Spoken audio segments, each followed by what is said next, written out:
أعوذ بالله من الشيطان الرجيم بسم الله الرحمن الرحيم وبه نستعين.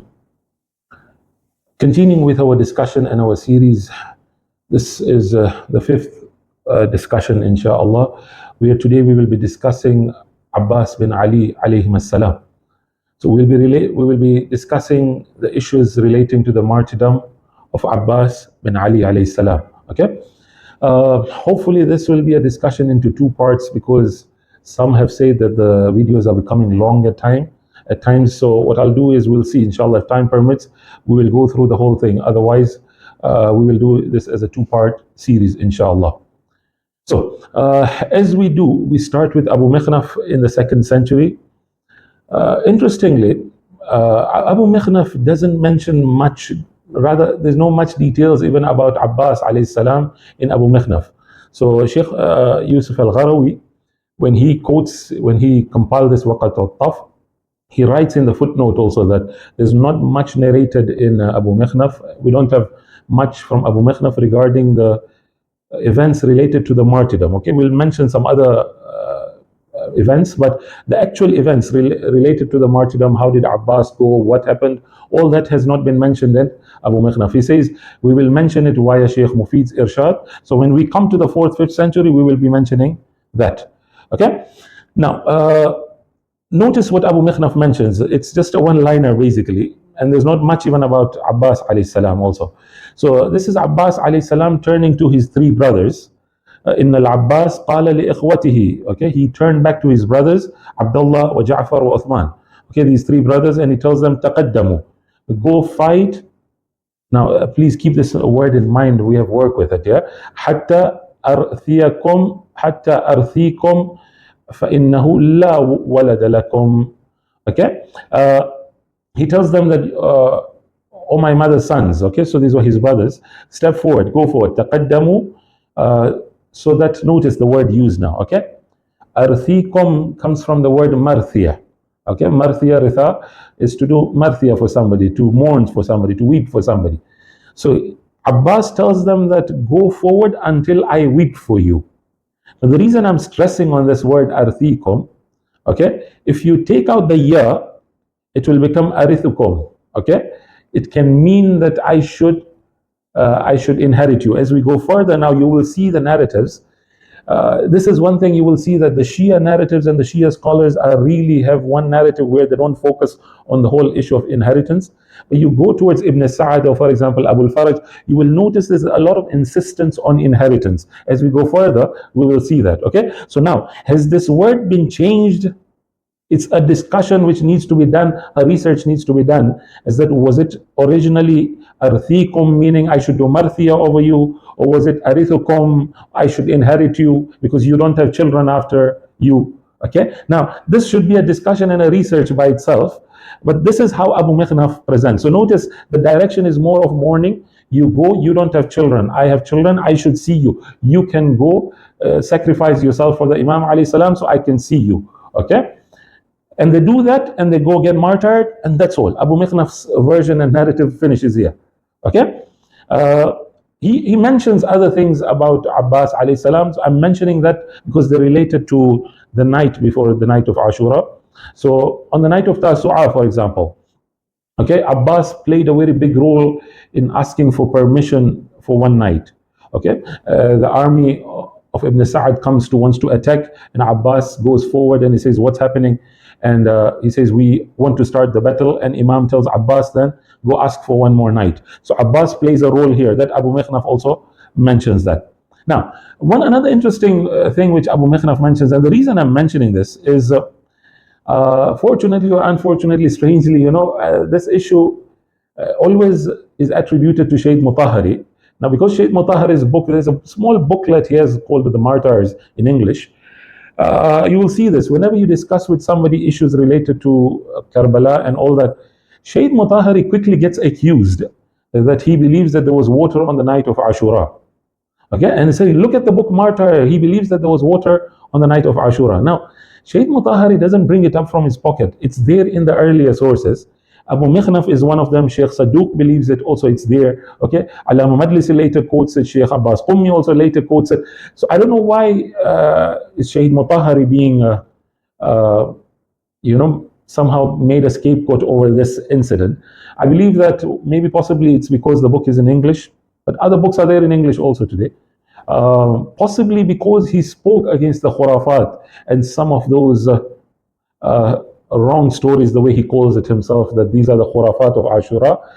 He really spoke against it, and that's why maybe he was made a scapegoat out of it. Okay, but the point I'm trying to make is this whole issue about having water on the night of Ashura is not Shaykh Mutahari who's saying it. Abu Mikhnaf is saying it. Okay, so notice وَلَمَّا اشْتَدَّ عَلَى الْحُسَيْنِ وَأَصْحَابِهِ الْعَطَشِ.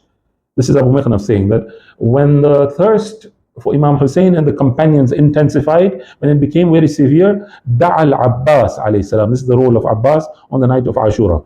He called his brother Abbas عليه السلام and gave him 50 people. Okay, so 30 horsemen and 20 on foot. So 50 people together as an army to go fetch water. The narrative even goes further, says that they had 20 water skins with them. Okay, this is how much detail Abu Mikhnaf mentions. فَجَاءُوا حَتَّى دَنَوْا مِنَ الْمَاءِ لَيْلًا.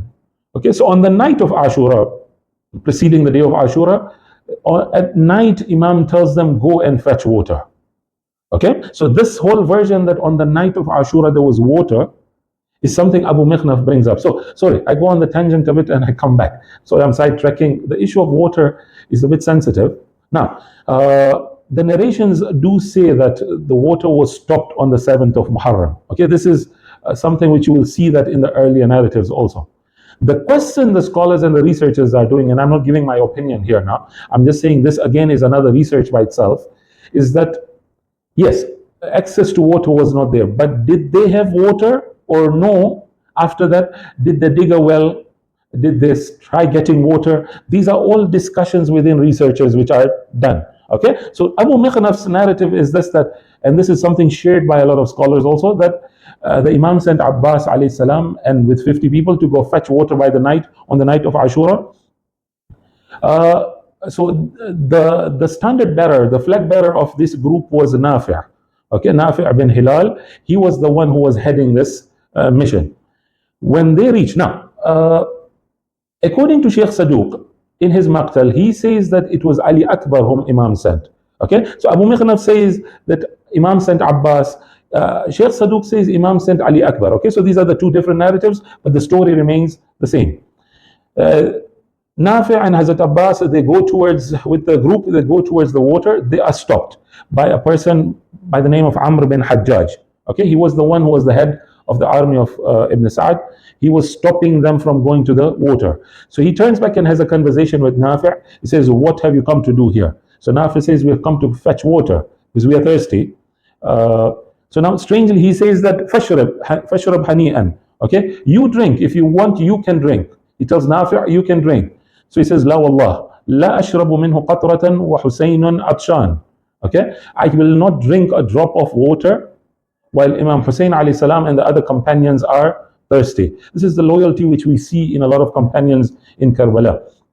Okay, so Amr turns back Al-Hajjaj. He says that no, you drink, but I will not allow you to fetch water at all.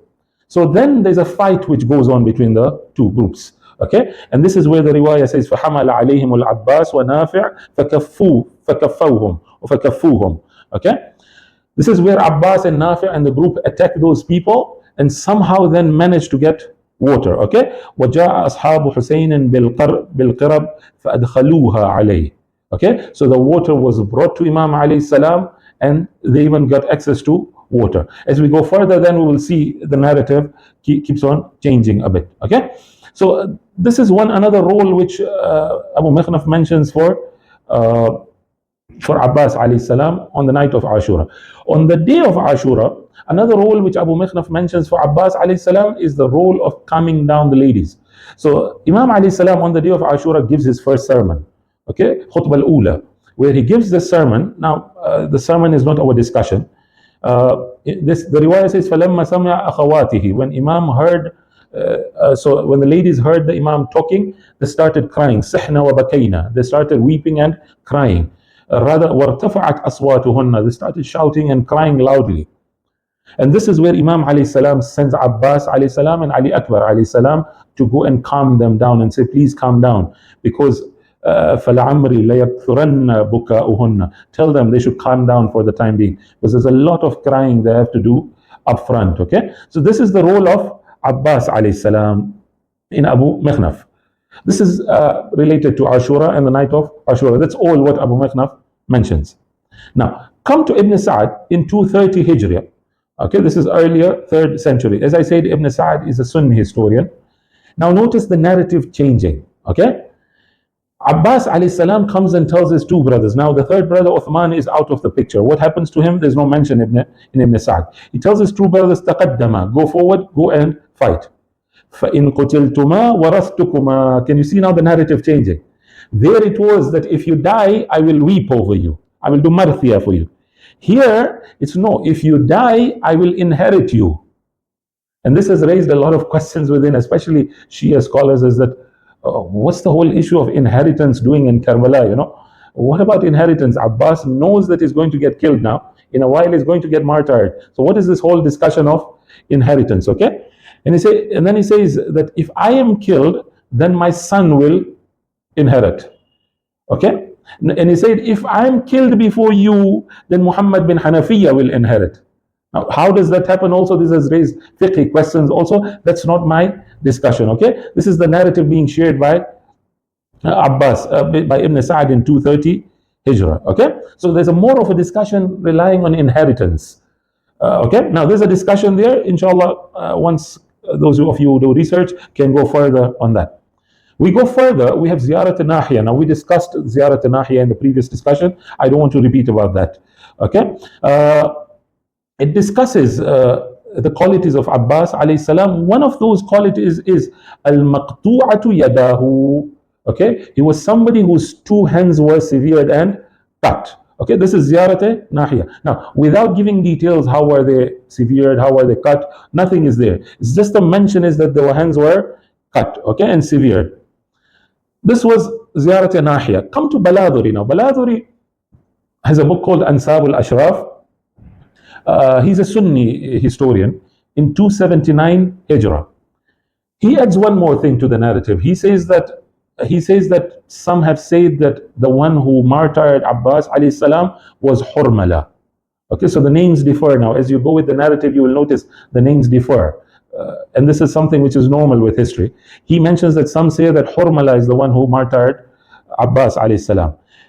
Then he says, مَعَ جَمَاعَةٍ وَتَعَاوُرُوا. This is very gruesome.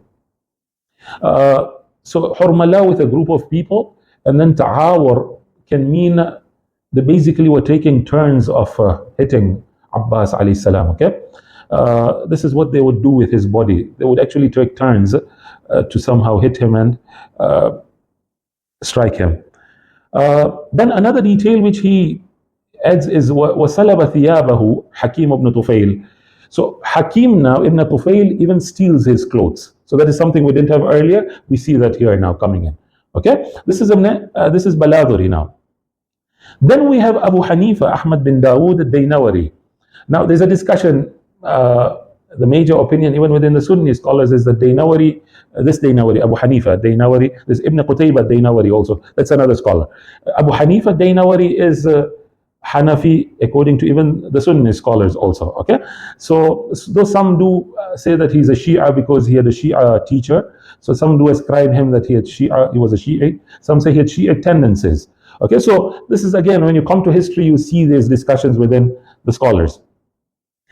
What he does now, notice again, the discussion is not towards inheritance now, because somebody with a bit of a Shia inclination also, he is like taqaddamu. Abbas tells his brothers, taqaddamu binafsi antum, okay? Fahamu an sayyidikum hatta tamutu dunahu. Okay, just go fight and give yourself, sacrifice yourself for your master. Look at the words also. Okay, there's no discussion of inheritance. Fasaru. Now these are the brothers. Abbas is telling their brothers, go forward, go and sacrifice for your master. Fasaru amam al-Husayn alayhi salam yaqunahu biwujuhihim wa nuhurahum. Okay, they stood in front of him and they would actually shield him. Okay, fasaru yaqunahu biwujuhihim wa nuhurahum. Okay, they would somehow shield him from getting, and they would protect him from getting hurt. Now, after his brothers go, then وبقي العباس عليه السلام قائما أمام الحسين يقاتل دونه. Okay, this is where now Abbas alayhi salam was standing in front of Hussein alayhi salam. وَيَمِيلُ مَعَهُ. Look at this narrative now. As we go further, you will notice the narrative changes. Here Abbas is standing in front of Hussein alayhi salam, and then he is going in a direction where Hussein is going. So as if Imam is standing, and if he goes here, Abbas is going here to defend him also. So wherever Imam goes, in whichever direction, Abbas is going in that same direction to help him and save him. Hatta qutil, until he was martyred, and that's all. Okay? This was Dainawari in 282 Hijrah. Okay, this was late 3rd century. Now, come to the early 4th century. Now, this is where Tabari comes in. The narrative is the same. The only one thing he adds is وَأَعْطَى رَايَتَهُ الْعَبَّاسِ. Okay, so he is now discussing about Abbas being the standard bearer, the flag bearer of the army of Imam Hussein alayhi salam. Okay, so when Imam gathered his army, he gives the flag bearer, he gives the alam, and he gives the flag to Abbas alayhi salam to head the army. Okay, this is one more thing which he adds, Tabari adds in his narrative. Another thing which we see in Tabari, which again on the night of Ashura, when Imam turns to his companions and his family and tells them, you go, these people are interested in me, they've come to fight me, they're not come to fight you, so you can go, you can leave. Yeah, so he says here that Abbas and his brothers, they were the first ones to show the loyalty towards the Imam. Okay, lima naf'al, they turn back to the Imam and say, why should we do it? Okay, لنبقى بعدك, should we even stay after you? What is the use after that? لا أرانا الله ذلك أبدا, we should never see that day that we should stay and you should have gone.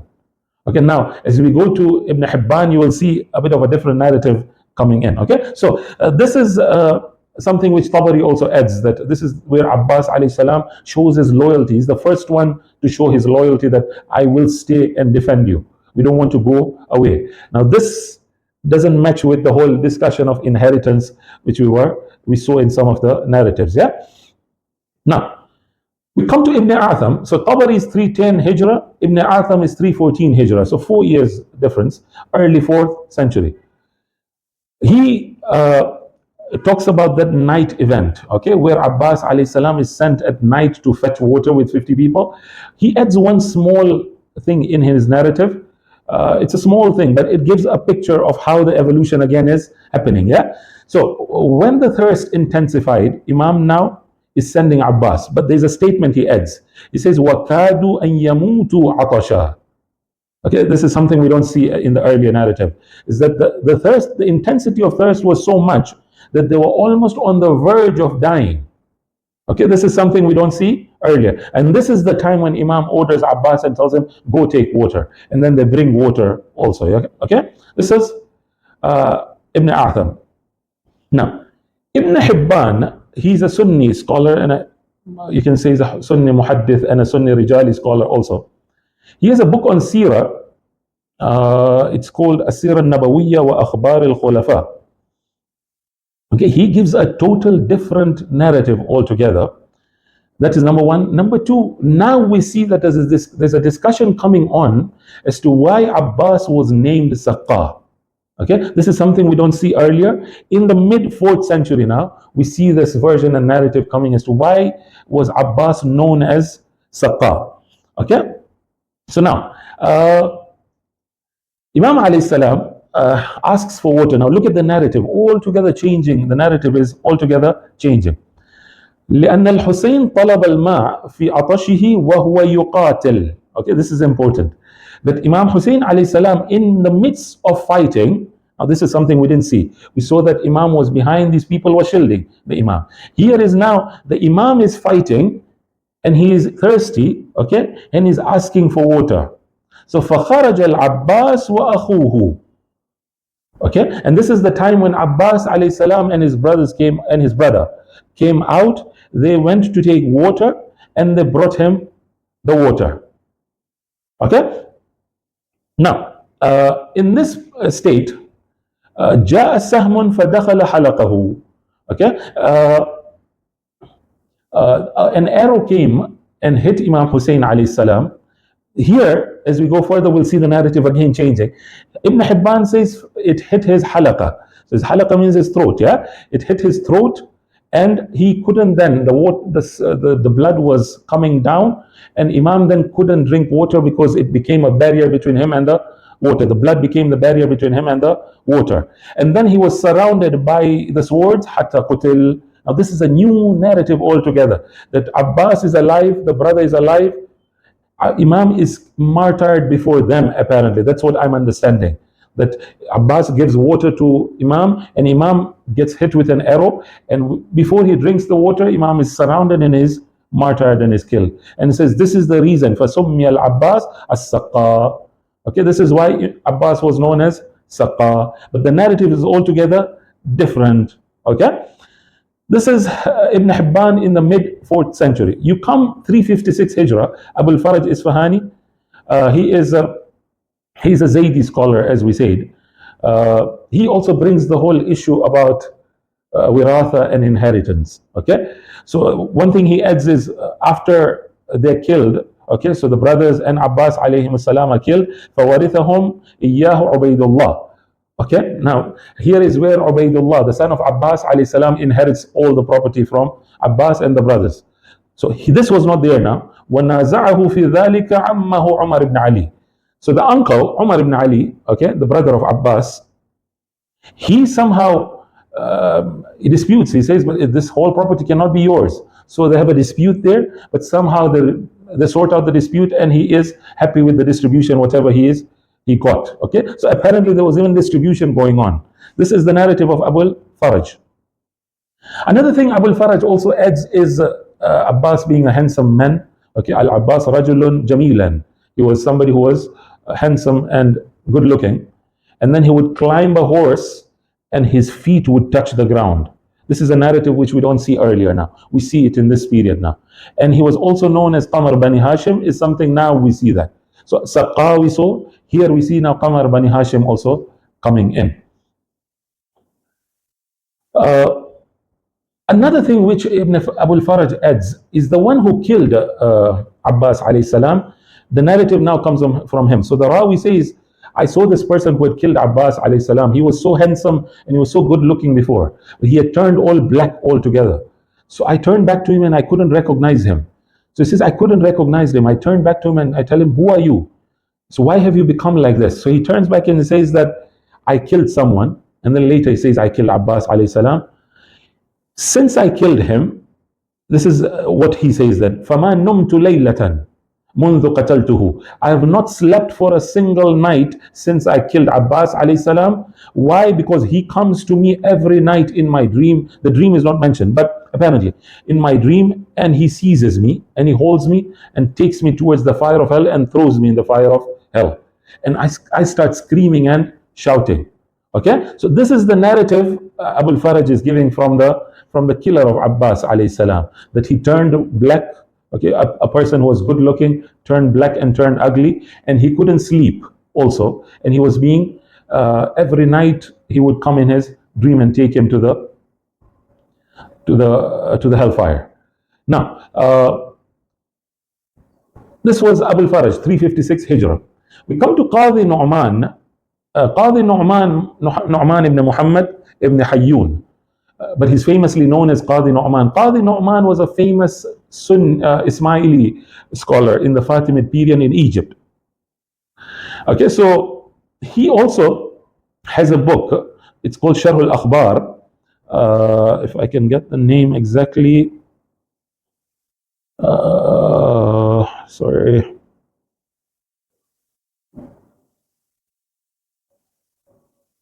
Okay, so he has a book called Sharh al-Akhbar.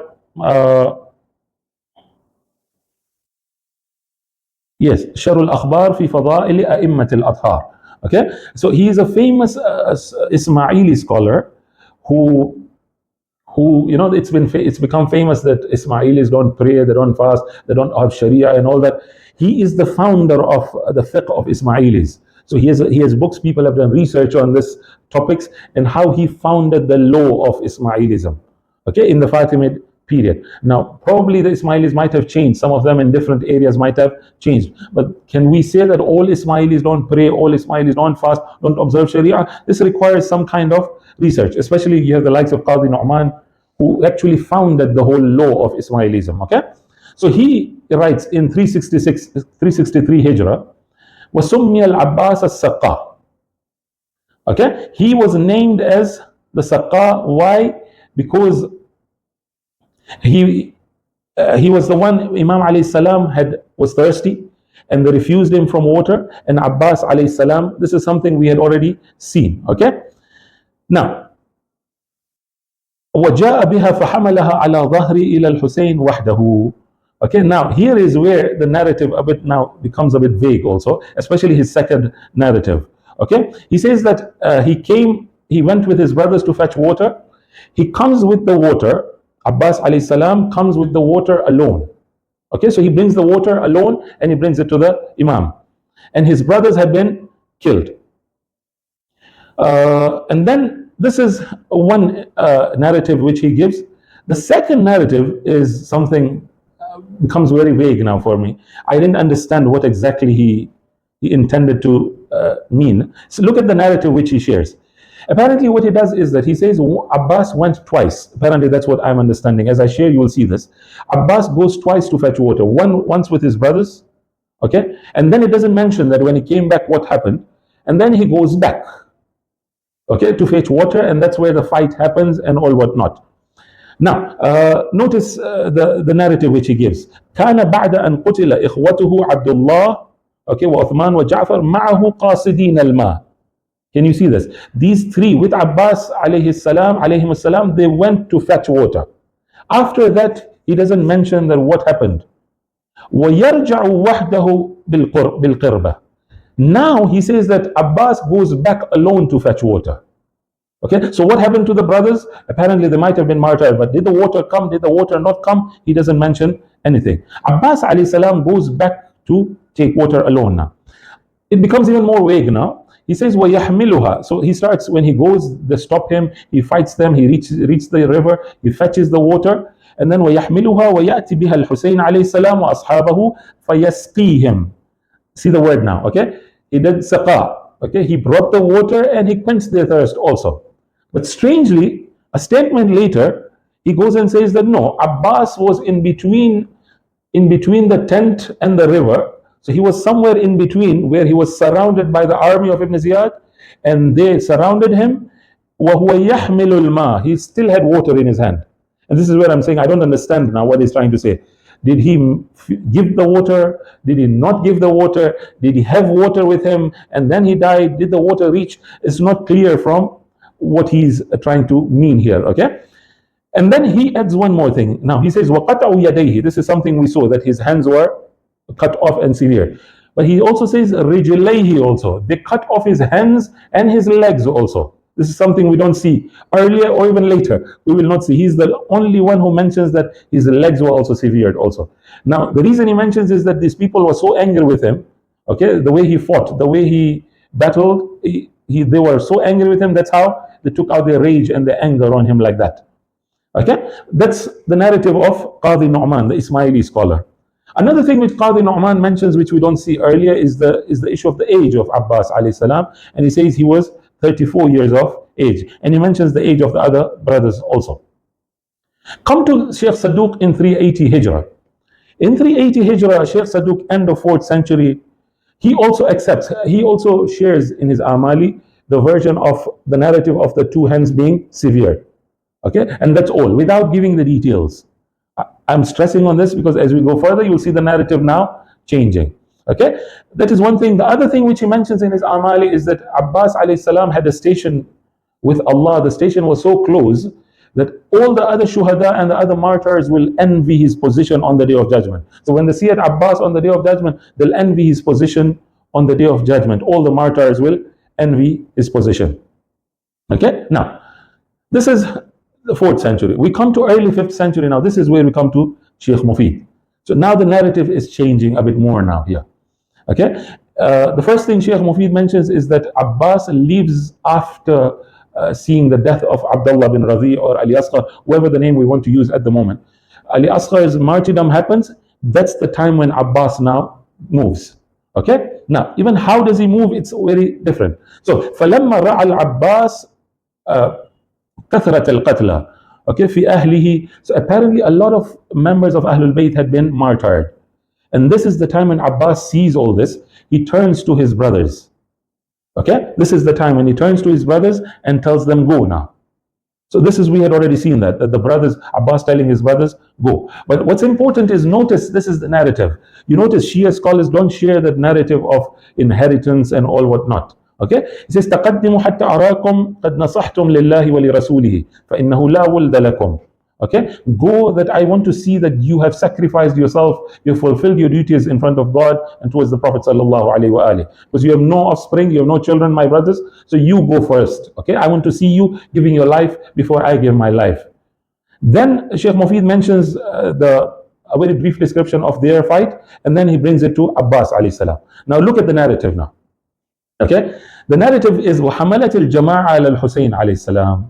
So now the group, the army of Ibn Ziyad and Ibn Sa'd is attacking Imam Hussein alayhi salam. فغلبوه على عسكره. Okay, that actually surrounded him in his camp. واشتد به العطش. Notice there's no mention of the children being thirsty and all whatnot. Sheikh Mufid is saying that Imam himself was thirsty. Okay, فاشتد به العطش. He was thirsty. So he climbs the mount, and then يريد الفرات. وبين يديه العباس أخوه. So when Abbas sees the brother going towards Furat to take water, he also accompanies him together. Okay? Now, here is where we also had seen Ibn Hibban's narrative, and we saw this, that an arrow came and hit the throat. The riwayah of Sheikh Mufid says تحت حنكه. Now, hanak, can it mean the chin? Can it mean the throat? Exactly, I don't know where it is. Some would translate it as near the chin. Some would translate it as near the throat, or whatever it is. Okay, but the word here is not halaq; it's tahta hanakihi. Okay, so they hit him under the chin or this area. Okay, so you can say below the chin and the throat area. This is where Imam now, when the arrow hits him, okay, he takes the blood in his hand. Okay, فَرُمِيَ بِهِ. Now, فَرُمِيَ بِهِ here, does it mean that he threw it towards the sky?